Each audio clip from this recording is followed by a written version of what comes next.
বান্দা আমি আল্লাহ তোরে যে একটা হায়াত দান করেছিলাম, এই হায়াত তো আমি আল্লাহ পরীক্ষার জন্য দান করেছিলাম। ও বান্দা, ওই হায়াতের ভিতরে তুমি কি কি আমল করছো, সেই তোমার আমলগুলি আজকে প্রকাশ হয়ে যাবে।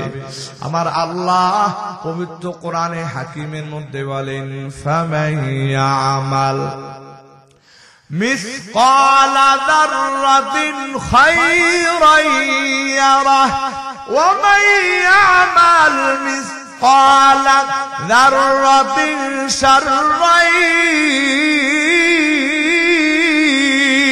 ইয়ারাহ। এটা আওয়াজ দিবেন না, আল্লাহু আকবার।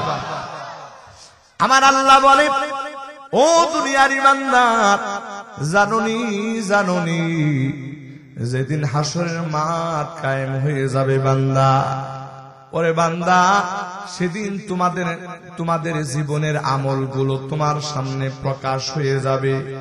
ও বান্দা, ওই আমলগুলি প্রকাশ হবে, এটার ধরন আল্লাহ পাক বলতেছে যে তুমি যদি যারা পরিমাণ নেক আমল করো বান্দা, এটাও তোমার চোখের সামনে ভাসবে।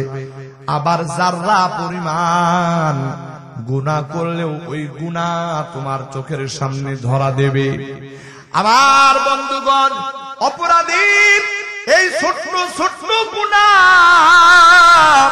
এই গুনাহগুলি যখন প্রকাশ হয়ে যাবে তখন তারা বলবে, ইয়াকুলুনা ইয়া ওয়াইলাতানা মা লিহাদাল কিতাব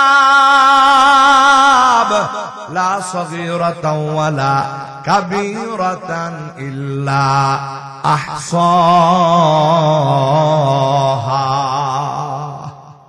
ওইদিন অবাক হয়ে বলবে, আরে এটা আবার কেমন আমল নামা, একেবারে ছোট থেকে ছোট এটাও প্রকাশিত, আবার বড় ছোট সব এখানে চলে আসছে। আহা, তাফসীর কিতাবের মধ্যে যাররা শব্দের ব্যাখ্যা মুফাসসিরিন ইকরামগণ বলেন, যাররা এটার কি তাফসীর, এটার কি ব্যাখ্যা? এটার ব্যাখ্যা হলো রে ভাই, একটা বালুর কণা, এই বালুর কণাকে যদি ৭০টা টুকরা করা হয়, জোরে বলেন কয়টা টুকরা? ৭০টা টুকরা করা হয়। এই ৭০টা টুকরার একটা টুকরাকে বলা হয় যাররা। তার মানে রে ভাই, আপনার চেহারার ভিতরে একটা বালুর অংশ পড়ে আছে রে ভাই, আপনার জামার ভিতরে বালুর কত অংশ পড়ে আছে এটা আমি আর আপনি খালি চোখে দেখতে পাই না। অথচ আমার আল্লাহ বলতেছে, যাররা মানে একটা বালুর টুকরা যদি ৭০টা ভাগ করা হয়, এই ৭০ ভাগের একটা ভাগের নাম হলো যাররা।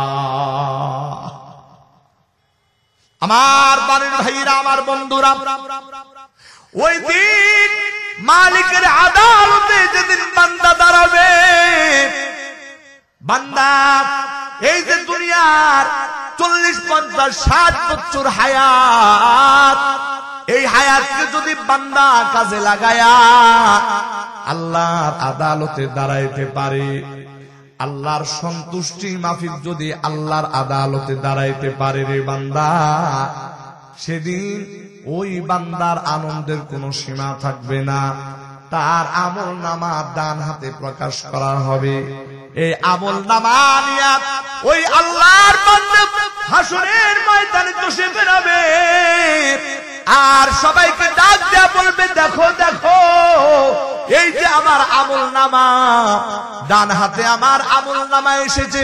তার মানে ফাসাউফা ইউহাসাবু হিসাবান ইয়াসীরা। আমার আল্লাহ বলে, এই রকম ডান হাতে আমল নামা যার আসবে তার আনন্দের কোনো সীমা থাকবে না। ওরে বন্ধু, এরপরে একদল আসবে, তাদের আমল নামা ডান হাতে নয় বরং বাম হাতে আসবে। তখন বান্দা অকৃতকার্য হয়ে যাবে। ওরে ভাই, ওই অকৃতকার্য হইয়া বান্দা এমন ভাবে আফসোস করতে আরম্ভ করবে, ওই আফসোসের কোনো শেষ হবে না রে বন্ধু। কিন্তু সেদিন আফসোস ১০০০ বার আফসোস করলেও কোনো লাভ হবে না। আমার আল্লাহ আমি তিলাওয়াত করেছি যেই আয়াত, ওই আয়াতের ভিতরে আমার আল্লাহ যেন এই কথাটাই দুনিয়ার মানুষকে বলতেছেন। আমার আল্লাহ বলেন, আওয়ালাম নুআম্মিরকুম মা ইয়াতাযাক্কারু ফীহি মান তাযাক্কারা ওয়া জাআকুমুন নাযীর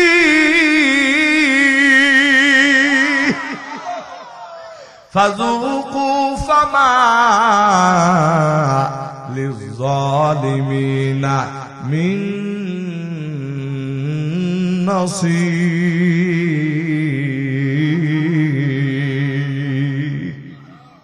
আমার আল্লাহ কত সুন্দরভাবে বান্দার বিষয়টা তুলে ধরছে। একদল লোক আল্লাহর আদালতে যাইয়া তার আমলনামার থেকে যখন দেখা হবে, রে ভাই নামাজ তার আমলনামার মধ্যে নাই, জিকির তার আমলনামার মধ্যে নাই, আল্লাহর সন্তুষ্টি নবীর সন্তুষ্টি তার আমলনামার মধ্যে নাই, আল্লাহর বান্দা তখন ধরা খেয়ে যাবে। আমার আল্লাহ তখন চূড়ান্ত ভাবে রাগান্বিত হয়ে যাবে।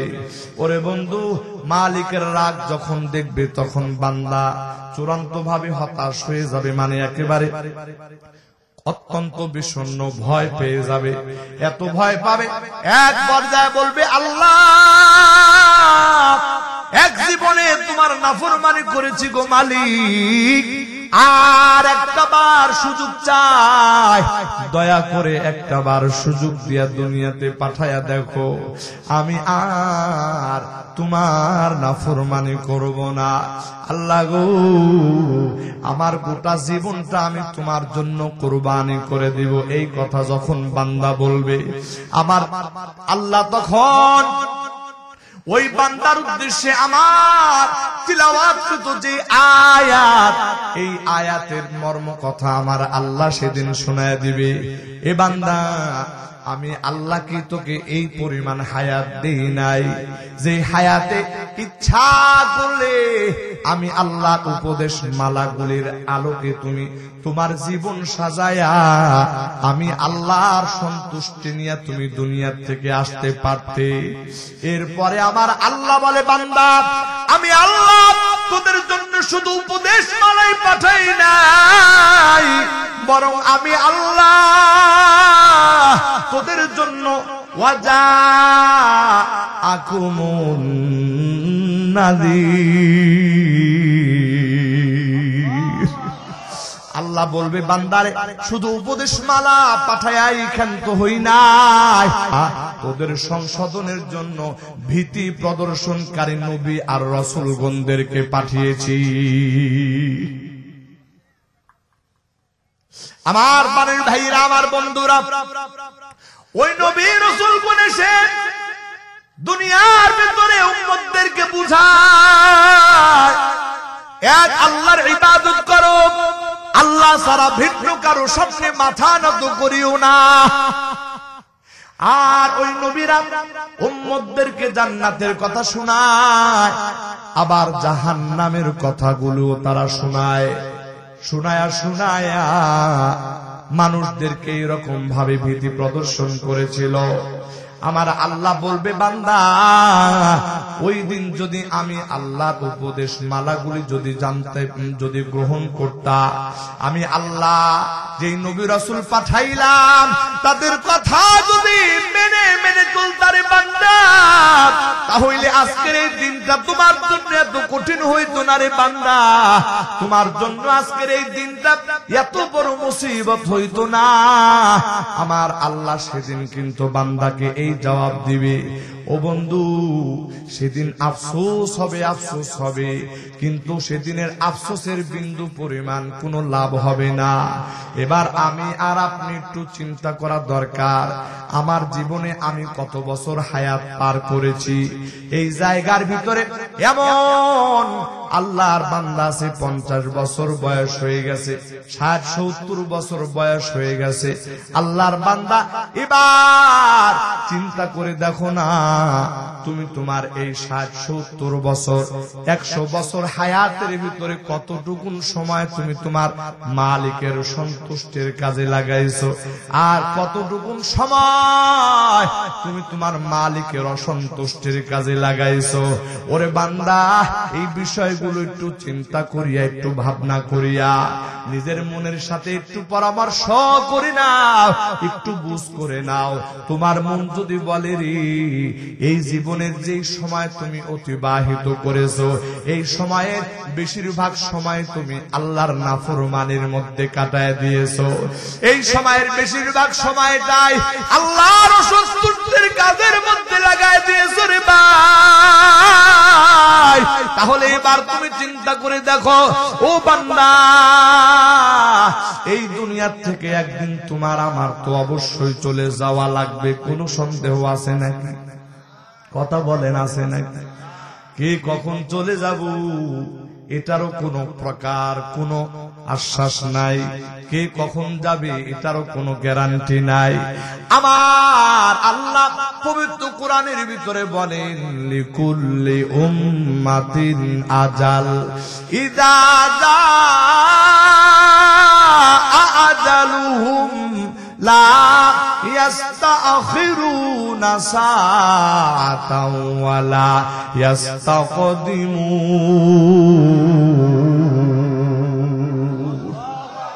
আমার আল্লাহ বলে, এ দুনিয়ার মানুষ ভালো করে জেনে নাও, প্রত্যেকের জন্য একটা নির্ধারিত টাইম আছে বান্দা, কিন্তু ওই টাইমটা যখন যার জন্য হয়ে যাবে, ওই টাইমের এক মুহূর্ত আগেও কেউ দুনিয়া থেকে বিদায় হবে না, ওই টাইম হওয়ার পরে এক মুহূর্ত পরেও কেউ দুনিয়া থেকে বিদায় হবে না।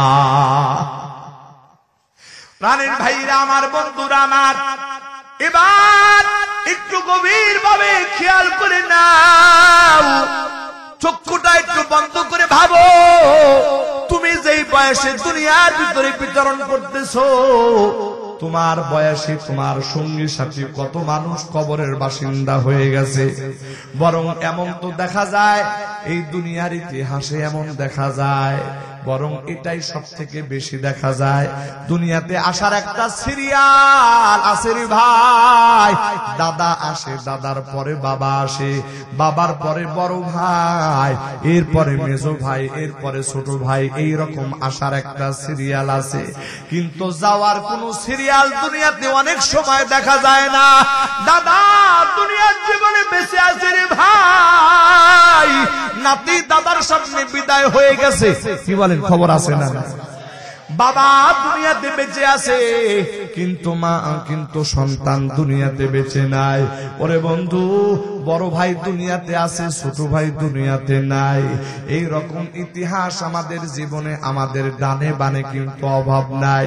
তার মানে এই কথার দ্বারা বোঝা যায়, তোমার মৌত কখন হবে, আমার মৌত কখন হবে, এটা যেমন তুমিও জানো না, এটা যেমন আমিও জানি না। ও বান্দা, এই বিষয়গুলি যদি তুমি না জানো রে বান্দা, আমার আল্লাহ পবিত্র কোরআনের এক আয়াতের ভিতরে বলতেছেন, ইয়া আইয়ুহাল্লাযীনা আমানু তাকুল্লাহা হাক্কা তুকাতিহি ওয়া লা তামুতুন্না ইল্লা ওয়া আনতুম মুসলিমুন।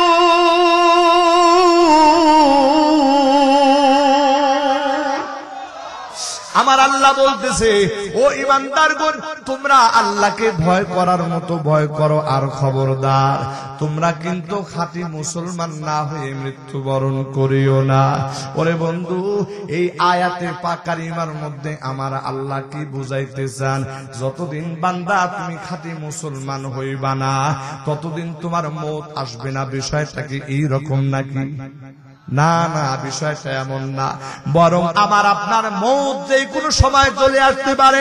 তার মানে এই আয়াত কারীমার মাধ্যমে আমার আল্লাহ দুনিয়ার ইমানদারদেরকে সতর্ক করতেছেন, দুনিয়ার ইমানদার তোমার মওত যে কোনো সময় যে কোনো মুহূর্তে চলে আসতে পারে, বরং মওতের ব্যাপারে সব থেকে বড় উদাহরণ তুমি তোমার চোখের পাতা বন্ধ করবা, এই পাতা খোলার আগে হয়তোবা মালাকুল মওত আজরাইল ফেরেশতা তোমার শিওরে চলে আসতে পারে। কথা ঠিক কিনা বলেন?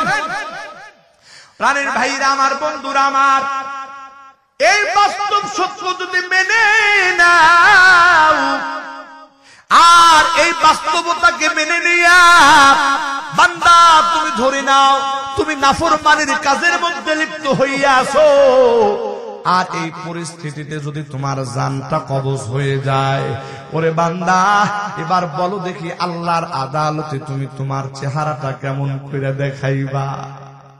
আল্লাহর আদালতে বান্দা তুমি কেমন করে দাঁড়াইবা? কিভাবে তুমি জবাবদিহিতা করবা? এই কথার চিন্তা যদি বান্দা তোমার অন্তরের ভিতরে চলে আসে রে ভাই, এই কথার বুঝ যদি তোমার অন্তরের ভিতরে চলে আসে, তাহলে আমি বলবো আজকে এই যে অটো চালক ভাইদের উদ্যোগে আজকের যে মাহফিল, এই বুঝটা যদি আল্লাহর একজন বান্দার ভিতরে চলে আসে, তাহলে আমি বলবো আজকের এই মাহফিল অবশ্যই অবশ্যই আল্লাহর আদালতে সাকসেসফুল হয়ে যাবে। একটু আওয়াজ দিয়া জোরে জোরে বলেন কথা ঠিক কিনা? কারণ কি এই বুঝ যদি বান্দার ভিতরে চলে আসে রে ভাই, এই ভয় যদি বান্দার ভিতরে চলে আসে, তাহলে এই বান্দা আর একটা মুহূর্ত আল্লাহর নাফরমানি কাজের ভিতরে লেগে থাকতে পারে না। একটু আওয়াজ দিয়া জোরে জোরে বলেন কথা ঠিক কিনা? এই সুযোগে আমার আল্লাহ বান্দাকে বড় মায়া ভরা কণ্ঠে ডাক দিতেছেন, ইয়া ইবাদি আল্লাযীনা আসরাফু আলা আনফুসিহিম লা তাকনাতু মির রাহমাতিল্লাহ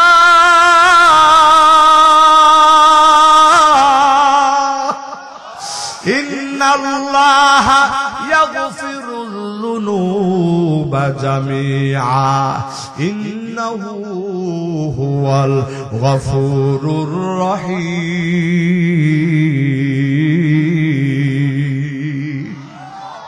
আমার আল্লাহ বলতেছে, বান্দা এবার যদি তোর বুঝ চলে আসে ও বান্দা, তাহলে আর দেরি করিস না রে বান্দা, তাড়াতাড়ি আমি আল্লাহর দিকে প্রত্যাবর্তন কর। তুই জীবনে ভুল করেছো, তোর ভুলের জন্য এবার তুই আল্লাহর দিকে ফিরে আয়, আল্লাহর কাছে অনুতপ্ত হয়ে যা, আল্লাহ তাআলার কাছে অনুশোচনায় ভুগতে থাকো বান্দা। আমার আল্লাহ বলে, বান্দা তোমরা যারা নিজেদের নফসের প্রতি জুলুম করেছো রে বান্দা, আয় আয়, আমি আল্লাহর রহমত থেকে নিরাশ হবি না, বরং আমি আল্লাহর রহমতের ভান্ডার, তোর গুনাহ থেকে কোটি কোটি গুণ বড়। একটু জোরে বলেন সুবহানাল্লাহ। বান্দারে তুই যদি অনুশোচনায় ভুগিয়া আমি আল্লাহর দিকে প্রত্যাবর্তন করো রে বান্দা, আমার আল্লাহ বলেন, ইন্নাল্লাহা ইয়াগফিরুয যুনুবা জামিআ।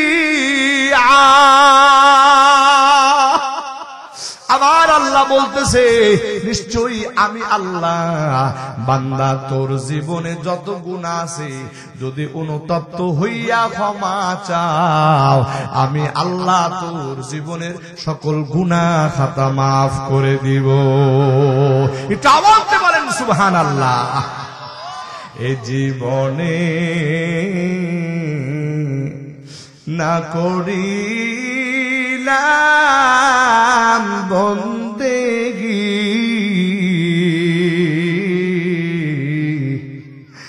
গুনাহ করে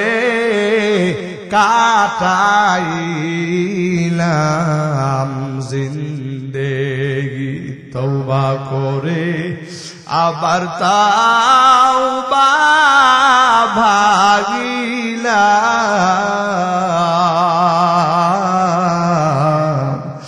অবশেষে খাঁটি তাওবা করিলাম অবশেষে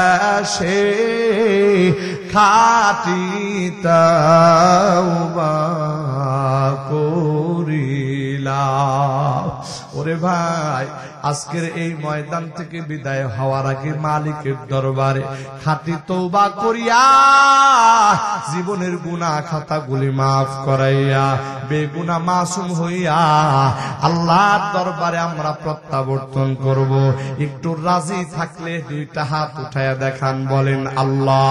ওগো আল্লাহ, এই জীবনে আর কোনদিন নামাজ ছাড়ব না রে মালিক, আর জীবনে কোনদিন মিথ্যা কথা বলবো না, আর জীবনে কোনদিন মানুষের উপরে জুলুম করব না, আর জীবনে কোনদিন তোমার নাফরমানি করব না, আর জীবনে তোমার হুকুমের অবাধ্য হব না।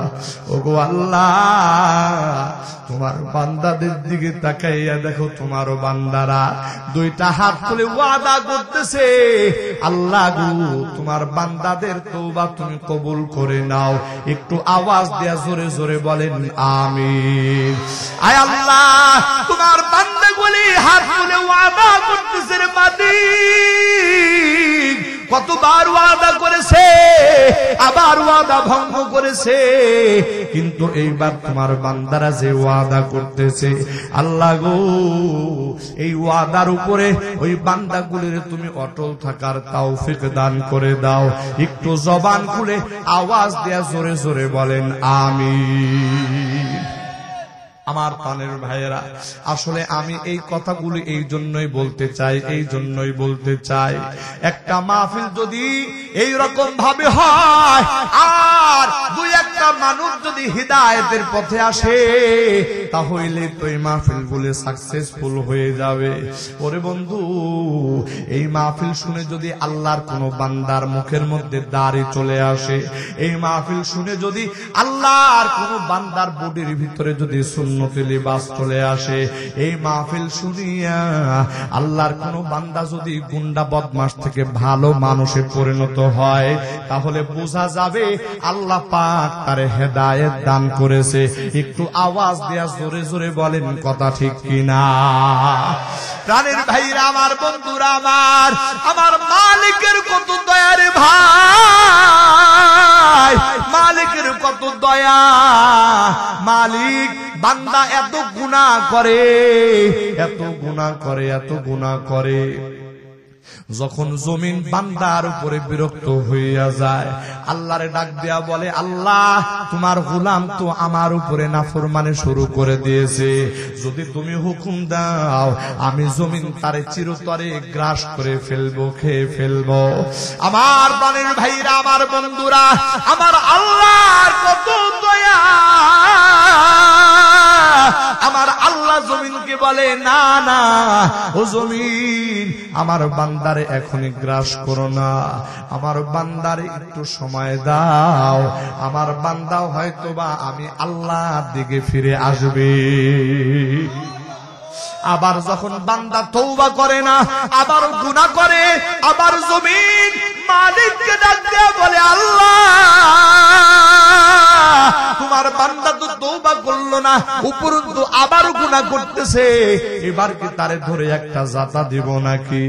এরপরও আমার আল্লাহ বলে, না রে জমিন না, আমার বান্দারে সুযোগ দে, আমার বান্দারে সুযোগ দে, হয়তোবা আমার বান্দা সুযোগ পাইয়া তওবা করে আমার কাছে ফিরে আসবে। আমার প্রাণের ভাইরা, জমিন এই রকম ভাবে যতবার নাফরমানের বিরুদ্ধে আল্লাহর কাছে নালিশ করে, আমার আল্লাহ বলে, না রে না, আমার বান্দা আমার কাছে তওবা করে ফিরে আসবে। সুবহানাল্লাহ। আমার বন্ধুরা, আমার মালিকের কত দয়া, আল্লাহু আকবার। হাদিসে কুদসির মধ্যে মালিক বলে, বান্দা আমি আল্লাহর দিকে যদি তুমি এক বিঘত অগ্রসর হও রে বান্দা, আমি আল্লাহ তোর দিকে এক হাত পরিমাণ অগ্রসর হয়ে যাব। ওরে বান্দা, আর তুই যদি আমি আল্লাহর দিকে এক হাত অগ্রসর হও, আমি আল্লাহ তোর দিকে 2 হাত অগ্রসর হয়ে যাব। এ বান্দা, তুই যদি মালিকের দরবারের দিকে হেঁটে হেঁটে আমার আল্লাহ বলে বান্দা আমি আল্লাহ আমার রহমত নিয়ে তোর দিকে দৌড়ায়া দৌড়ায়া অগ্রসর হয়ে যায়। ওরে বন্ধু, এই কথার মানে হলো আমার আল্লাহ বান্দার প্রতি এত দয়া, এত মায়া, এত দয়া আর এত মায়ার আল্লাহ যিনি এই রকম সুযোগ দেওয়ার পরেও বান্দা যদি গুনাহ মাফ না করতে পারে রে ভাই, গুনাহ মাফ না করতে পারে, এটা কিন্তু বান্দার জন্য চূড়ান্ত দুর্ভাগ্য ছাড়া আর কিছুই না। একটু আওয়াজ দিয়া জোরে জোরে বলেন কথা ঠিক কিনা? আপনাদের কষ্ট হইতেছে? খারাপ লাগতেছে? হুজুর চলে আসবেন কিছু সময়ের ভিতরে। আমি তার আগেই আমার আরো কিছু কথা যদি বলি আপনাদের সমস্যা হবে না তো? আলহামদুলিল্লাহ, আমি দেখতে পাচ্ছি আপনাদের চেহারার ভিতরে হয়তোবা উপস্থিতি লোকের সংখ্যা একটু কম, শীতের কারণে বা বিভিন্ন কারণে হইতে পারে, কিন্তু আপনারা যারা উপস্থিত হয়েছেন তাদের প্রত্যেকের চেহারার ভিতরে এই আলোচনা কোরআনের কথাগুলি শোনার প্রতি আপনাদের একটা যথেষ্ট মনোযোগ আমি দেখতেছি। আল্লাহর কাছে ফরিয়াদ করে, ও মালিক, তোমার যেই বান্দাগুলি তোমার কোরআনের প্রতি এমন পাগল পারা, আলেম উলামাদেরকে এত মুহাব্বত করে, ও মালিক, এই বান্দাগুলির জন্য তুমি জাহান্নামের ফয়সালা করো না। একটু আওয়াজ দিয়ে বলেন না আমিন। আল্লাহ যেন আমাদের সকলের জন্য জান্নাতের ফয়সালা করে দেন। আর জান্নাতের ফয়সালা আল্লাহ পাক করে দেবেন, পাশাপাশি জান্নাতি মানুষদের সিফতগুলি যেন আল্লাহ আমাদেরকে দান করেন। একটু জবান খুলে আওয়াজ দিয়ে জোরে জোরে বলেন আমিন। আমার প্রাণের ভাইরা, আমার বন্ধুরা, আমার আল্লাহর কত দয়া, এই কথা বুঝাইতেছি রে ভাই। এই দুনিয়ার একজন বিখ্যাত পয়গম্বর হযরত নূহ আলাইহিস সালাতু ওয়াস সালাম, এই নূহ আলাইহিস সালাতু ওয়াস সালাম আল্লাহর দরবারে বদদুয়া করে, আল্লাহ গো, আমার উম্মত, আমার কওমের লোকেরা আমার কথা শুনে না, আমার কথা মতো চলে না, আমার অবাধ্যতায় লিপ্ত হয়, আল্লাহ তুমি ওই কওমকে ধ্বংস করে দাও। এই কথা বলে পয়গম্বর নূহ আলাইহিস সালাতু ওয়াস সালাম যখন আল্লাহর কাছে দোয়া করে, আমার আল্লাহ বলে, ও পয়গম্বর, তোমার দোয়া আমি কবুল করব, কিন্তু তার আগে তুমি একটু কাজ করো পয়গম্বর। বলে কি কাজ? বলে তুমি তোমার এলাকার ভিতরে ফিরে যাও, তোমার এলাকার ভিতরে যাইয়া দেখবা একজন ব্যক্তি তার বাড়ির আঙ্গিনার ভিতরে একটা ফ্যাক্টরি বানায় বসছে, অর্থাৎ ওই জায়গার ভিতরে কাদা মাটি ব্যবহার করে করে সেই মাটি দিয়া মাটির পাত্র বানায়া বানায়া শুকায় শুকায় রাখছে।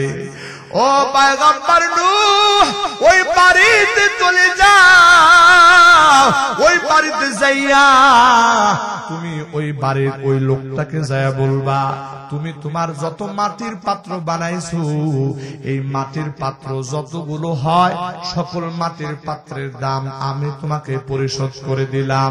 তোমার একটা কাজ করতে হবে। বলে এই মাটির পাত্রগুলি তো আমি টাকার বিনিময়ে কিনে নিলাম, হ্যাঁ, তাহলে এবার তুমি তোমার নিজ হাত দিয়া এই মাটির পাত্রগুলি আমার সামনে ভেঙে চুরমার করে দাও। এই কথা বলবা, বলার পরে ওই পাত্রওয়ালা কি বলে শুনে আসো। আমার বন্ধুরা, পয়গম্বর নূহ আলাইহিস সালাতু ওয়াস সালাম এই কথা মতো ওই মাটির পাত্র বানানেওয়ালার বাড়িতে চলে গেছে রে ভাই।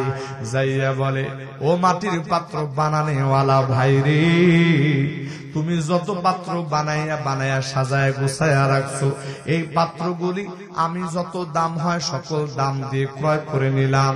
এখন এই পাত্রগুলির মালিক আমি হুকুম দিলাম, এই পাত্রগুলি তুমি আমার সামনে ভেঙে চুরমার করে দিবা। এই কথা যখন বলে, এবার মাটির পাত্র বানানেওয়ালা, মাটির পাত্র বানানেওয়ালা এবার জবাব দেয়, ভাই তুমি মাটির পাত্র কিনে নিয়ে তুমি তোমার এরিয়ার ভিতরে যাইয়া এই মাটির পাত্র ভেঙে চুরমার করো না, এটা দিলে তুমি কি করবে এটা তোমার ব্যাপার, কিন্তু এটা আমাকে বলিও না যে আমি আমার নিজ হাত দিয়ে এই মাটির পাত্রগুলি ভাঙবে, এটা আমার দ্বারা সম্ভব নয়। কয় কেন সম্ভব নয়? বলে এই মাটির পাত্রগুলি আমি বড় যত্ন রচন করে বড় সুন্দর করে বড় মনের মাধুরী মিশায়া আমি কষ্ট করে এগুলো বানাইছি। আমার প্রাণের ভাইরা, আমার বন্ধুরা, এই কথাটুকুন পরিয়ারে ভাই, আল্লাহর বান্দা হযরত নূহ আলাইহিস সালাতু ওয়াস সালাম এবার মালিকের দরবারে যায় বলে, গো মালিক,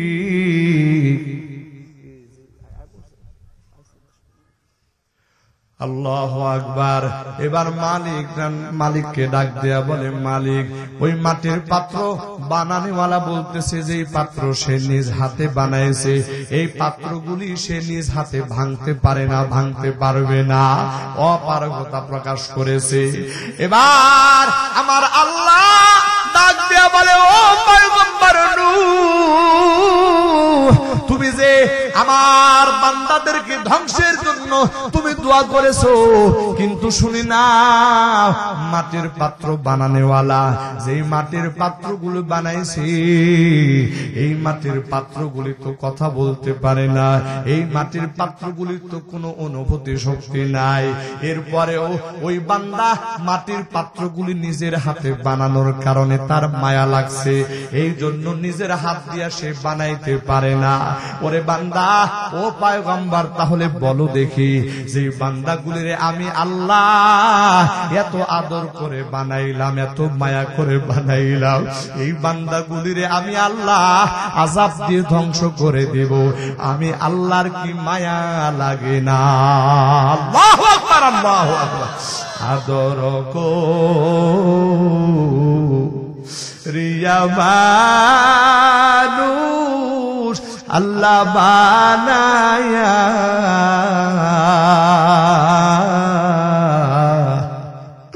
কেমনে দিবা জাহান্নামে ফেলিয়া। আদর সবাই একটু বলেন, আদর রিয়া মানুষ আল্লাহ বানায়া, কেমনে দিবা জাহান্নামে ফেলিয়া। ওই মালিকের দরবারে বলি, মালিক, আমাদেরকে জাহান্নামের আগুনে জ্বালায়া তোমার কি লাভ হবে গো আল্লাহ? তুমি যদি আমাদেরকে জাহান্নামের আগুন থেকে বাঁচায়া দাও, তাহলে তোমার কোন ক্ষতিটা হবে গো মালিক? তাই তোমার দরবারে ফরিয়াদ, দয়া করে মায়া করে আমাদের নামগুলি তুমি জাহান্নামের দফতর থেকে কেটে দাও। একটু জবান খুলে আওয়াজ দিয়া জোরে জোরে বলেন আমিন। বান্দা গভীর রাত যখন হয়ে যাবে, মালিকের দরবারে দুইটা হাতটা উঠায় দিয়া মালিক রে ডাক দিয়া বলবেন, সকলেরই দরজা হইতে আল্লাহ ফিরিয়া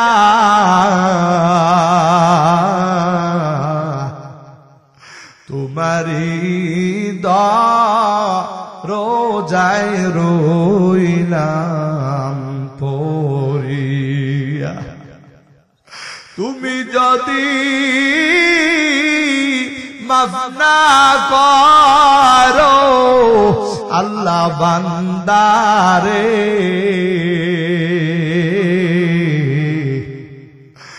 বলো তোমার বান্দা যাবে কার কাছে? বলো তোমার বান্দা যাবে কার কাছে? আমার প্রাণের ভাইরা, আমার বন্ধুরা, আল্লাহর কোন বান্দা দিলকে যদি নরম করে দিয়ে, রে ভাই, নিজের গুনার জন্য অনুতপ্ত হইয়া মালিকের দরবারে চোখের পানি ফালাইয়া ভাঙ্গা দিল নিয়া যদি মালিকের দরবারে কাঁদে, আল্লাহর কসম, আল্লাহর কসম, ওই মালিকের এত দয়া, এত মায়া, আমার মালিক এত দয়াবান। মালিক আগেই ঘোষণা দিয়েছে, বান্দা তোর চাইতে দেরি হবে, আমি আল্লাহ তোর চাওয়া পূরণ করতে দেরি হবে না। সুবহানাল্লাহ, সুবহানাল্লাহ। وَإِذَا سَأَلَكَ عِبَادِي عَنِّي فَإِنِّي قَرِيبٌ أُجِيبُ دَعْوَةَ الدَّاعِ إِذَا دَعَانِ فَلْيَسْتَجِيبُوا لِي وَلْيُؤْمِنُوا بِي لَعَلَّهُمْ يَرْشُدُونَ। আমার আল্লাহ এত মায়া, এত মুহাব্বত নিয়া বান্দারে কয়, বান্দারে উজিবু দাওয়াতাদ দাঈ ইযা দাআন, যখন তুই আমারে ডাকবি আমি আল্লাহ তোর ডাকে সাড়া দেওয়ার জন্য প্রস্তুত আছি, প্রস্তুত আছি। তুই মনে করো যে তুই ডাকলে আমি আল্লাহ কেমনে শুনবো না? এ দুনিয়ার ইমানদার শোন, আল্লাহর একজন নাফরমান বান্দা নিজের হাত দিয়া মাটির মূর্তি বানায়া ওই মাটির মূর্তির পূজা করত। 1 বছর 2 বছর নয়, আল্লাহর বান্দার জীবনে বয়স হয়ে গেছে 70 বছর। সকাল সন্ধ্যা হলে আল্লাহর বান্দা মূর্তির সামনে যাইয়া মূর্তির নামের জিকির করে, শুধু সনাম সনাম সনাম। এ বন্ধু, এইরকম ভাবে 1 বছর 2 বছর নাই রে ভাই, 70 বছর জীবনের হায়াত আল্লাহর বান্দা পার করে দিছে। মূর্তির সামনে বসিয়া এই আল্লাহর বান্দার জীবনের ইতিহাস শোনো রে ভাই। 70 বছর পর এই আল্লাহর বান্দা হঠাৎ করে একদিন সনাম সনাম মূর্তির সামনে বসে বসে মূর্তির যখন নাম জপতেছে, নাম জপতেছে, আল্লাহর বান্দার জবানের ভিতরে পিছলা খাইয়া, স্লিপ খাইয়া সনাম শব্দের জায়গায় আল্লাহর বান্দা সমাদ একটা শব্দ বলে দিছে। আল্লাহু আকবার বলে। সনাম মানে মূর্তি। আল্লাহর গুণবাচক নামগুলির ভিতরে একটা গুণবাচক নাম আল্লাহু আকবার। আমার বন্ধুরা, আল্লাহর বান্দা যখন মুখ ফসলায়া, মুখ পিছলায়া সনাম শব্দের জায়গায় যখন সমাদ শব্দ জবান দিয়ে উচ্চারণ করছে, আল্লাহর বান্দা একবার এই শব্দটা জবান দিয়ে উচ্চারণ করতে দেরি হয়েছে, আমার মালিক বান্দার ডাকে সাড়া দিতে দেরি করে না। আমার আল্লাহ গায়বে আওয়াজ পাঠায় দিয়েছে, লাব্বাইকা ইয়া আব্দি, ও আমার বান্দা বলো বলো আমার কাছে তোমার কি চাহিদা, কি বলো বান্দা, আমি আল্লাহ তোমার চাহিদা পূরণ করে দিব। আল্লাহর বান্দা এই আওয়াজ শোনার পরে তিনি আশ্চর্য হয়ে গেছে। আরে এতদিন এই জীবনে 70 বছর পর্যন্ত সনাম সনাম সনাম বললাম, এই সনাম সনাম বলে আজ পর্যন্ত 70 বছরে আমার মূর্তিটা জীবনে একটা বারের জন্য আমার ডাকে সাড়া দিল না। আর কে গো এত দয়া, মাত্র ভুল ক্রমে আমার জবান দিয়ে একবার সমাজ শব্দ বের হয়ে গেছে, আর আমার ডাকে সাড়া দেয় কি? আমার প্রাণের ভাইরা, আমার বন্ধুরা, এই কথার জবাব যখন আল্লাহর বান্দা খুঁজে পায়, এবার আল্লাহর বান্দা আর দেরি করে না, বলে 70 বছর মূর্তি পূজা করে আমার ডাকে সাড়া দেয় নাই, আর যে রবরে একবার ভুল ক্রমে ডাকার পরেও যদি রব আমার ডাকে সাড়া দেয়, তাহলে আর দেরি কেন? তাড়াতাড়ি তো ওই রবের গোলামি করা দরকার। একটু আওয়াজ দিয়া জোরে জোরে বলেন সুবহানাল্লাহ। আমার বাড়ির ভাইরা, আমার বন্ধুরা, ওই আল্লাহর বান্দা আর দেরি করে না, সঙ্গে সঙ্গে জবান থেকে উচ্চারিত হয়ে যায় আশহাদু আল্লাহ ইলাহা ইল্লাল্লাহু ওয়া আশহাদু আন্না মুহাম্মাদান আবদুহু ওয়া রাসূলুহু। একটু চিৎকার মেরে বলেন সুবহানাল্লাহ। ওরে ভাই, যেই মালিকের এত দয়া, আহারে কিভাবে আমরা পারি সেই মালিক থেকে দূরে থাকতে? আজকে একদল মানুষ আছে ওই মালিককে সিজদা দেয় না, বরং বাজারে যায় সিজদা দেয়। মালিকের দরবারে সিজদা দেয় না, পীরের পায়ের ভিতরে সিজদা দেয়। মালিকের দরবারে মালিককে মালিক বলে ডাক দেয় না, পীর বাবার কাছে যায় বলে বাবা আমারে তুমি বিপদ থেকে বাঁচাও। আল্লাহর কসম করে বলি, আল্লাহর কসম করে বলি, দুনিয়ার কারো ক্ষমতা নাই তোমাকে বিপদ থেকে বাঁচাবে। দুনিয়ার কারো ক্ষমতা নাই তোমার ব্যবসাকে লাভজনক ব্যবসায় পরিণত করবে।